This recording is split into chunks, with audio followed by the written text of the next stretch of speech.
Шинэ Баянгарын төлөө хөтөлбөртэй хамт байгаа үзэгчдэнд баярлалаа. Бид хөтөлбөрийн эхэнд орон нутгийн цогц хөгжил, түншлэл ба орон нутгийн төрийн захиргааны байгууллагуудын өөрчлөлт, шинжилэлт, боломж ба сорилтууд баг хурал, мөн аймгийн ерөнхий боловсролын сургуулиудын нэгдсэн эрдмийн баяр, тариалан сүүн бүтээгдэхүүн үйлдвэрлэгчдийн аймгийн зөвлөгөн болсон талаар мэдээллүүдийг бэлтгэлээ хүлээн авч үзнэ.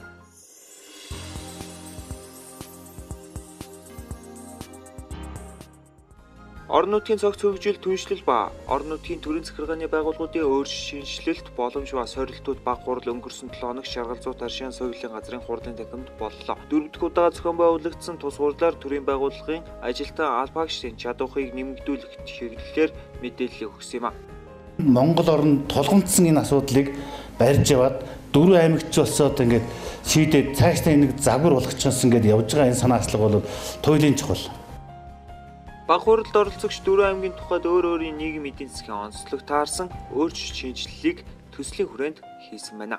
Төрийн байгууллага, төрийн бас байгууллага, эрдмийн нэгэн байгууллага жижиг дунд үйлдвэрлэлийг эрхлэгчид тэгээд дээр нь уул уурхайн компаниуд гэсэн 4 талын оролцоог хангасан хамтарч яаж Сэлэнгийн аймгийг хөгжүүлэх вэ гэдэг чиглэл рүү хандсан бодлогын баримт бичиг хамтарч боловсруулах, түүнийг хэрэгжүүлэх чиглэлээс нэлээд үр дүн гарчаа гэж бодож байгаа.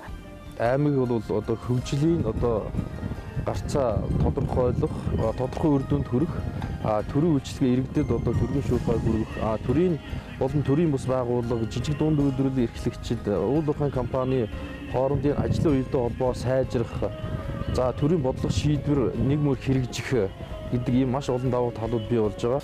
Хамгийн гол нь өгөх төрийн захиргааны менежментийг сайжруулах үйл ажиллагааны хүрээнд хийгдсэн төрийн албан хаагчдын ур чадварыг сайжруулах. Тэр чиглэлээр хийсэн ажлуудыг бол би нэлээд тодорхой өндөр ажиллаа гэж ойлгож байна. Хурал 2 өдрийн турш үргэлжилсэн бөгөөд орон нутгийн төрийн захиргааны байгууллагуудын ажилтан албаагчдыг мэрэгшүүлэх, тэдгээрээ ур чадварыг нэмэгдүүлэхэд тус хурал чухал ач холбогдолтой байсныг оролцогчид хэлж байлаа. Тухайлбал төрийн үйлчлэгээг иргэдэд ил тод системтэйгээр хүргэхэд олон улсын чанарын стандартыг нэвтрүүлэн ажиллаж эхэлсэн нь томоохон үр дүн болохыг зохион байгуулагчид онцолж байна. Төслийн үйл ажиллагаанд оролцож байгаа аймагуд маань төрийн үйлчилгээг иргэдэд системтэйгээр ил тод нээлттэй хүргэх энэхүү одоо үйл ажиллагаанд бол ийм бас тодорхой стандарт аргачлалуудыг бол өөр ингэсэн онцлогоор бас авч энийг нэвтрүүлж байгаа нь бас энэ тодорхой үр дүнгуудын нэг юм аа.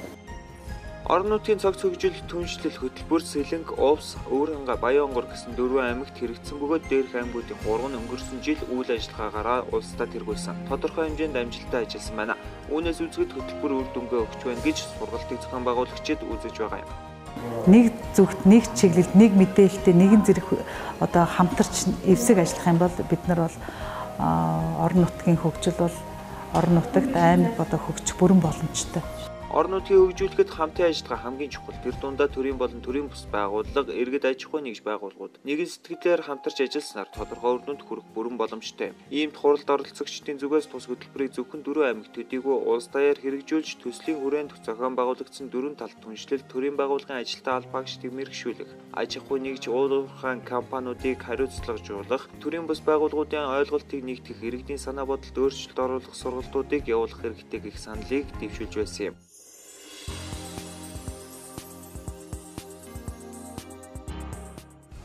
Өнгөрсөн амралтын өдөр ерөнхий боловсролын сургуулиудын төгсөгчдийн эрдмийн нэгдсэн баяр аймгийн төв багнах талбай зохион байгуулагдлаа. Уг арга хэмжээнд аймгийн засаг дарга оролцож төгсөгчдөд баяр хүргэсэн юм. Тэрээр амьдралын их замд амжилттай гарна гэдэгт итгэлтэй байна. Мөн эсэлтийн шалгалтад амжилттай өгөхийг уриаллаа. Эсэлтийн ерөнхий шалгалтаар бол хүүхэд бүр том зорилго тавьж байгаа. Тэгээ багш нарын маань хийсэн бүтээсэн ажил одоо бас энэ эсэлтийн ерөнхий шалгалтын дөнгөөр нэг талдаа бол дүнгээ тавиулна. ඒ учраас хамтын бүтээл бол бас энэ эсэлтийн ерөнхий шалгалтын дөнгөөр гардаг учраас багш нартай болон бас хүүхдүүдэд бас амжилт хүсье. Аймгийн хэмжээнд нийт 1000 гаруй сурагч бүрэн дунд боловсролыг эзэмшин сургуулаа төгсөж байна. Мөн дунд ангийг 500 гаруй сурагч дүүргэж байна. Эрдмийн нэгдсэн баяр тэмдэглэх ажлыг аймгийн хэмжээнд зохион байгуулж байгаа бөгөөд аймгийн багнах талбайд Баянгорын Өлзий сумдын ерөнхий боловсролын сургуулийн сурагчид байсан юм а.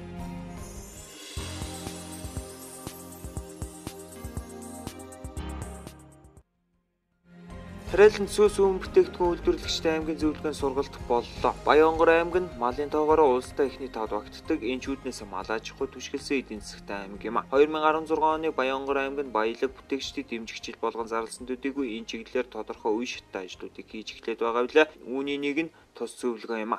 Зөвлөгөөнд газар тариалан эрхлэгч цэс өмнө бүтээгдэхүүн үйлдвэрлэгч иргэн аж ахуй нэгж болон төрийн бус байгууллагын төлөөлөл оролцсон юм. Ингэхдээ үйлдвэрлэгчдийн авч болох зээл тусламж төсөл хөтөлбөрт хамрагдах арга зүйн талаар мэдээлэл өглөө.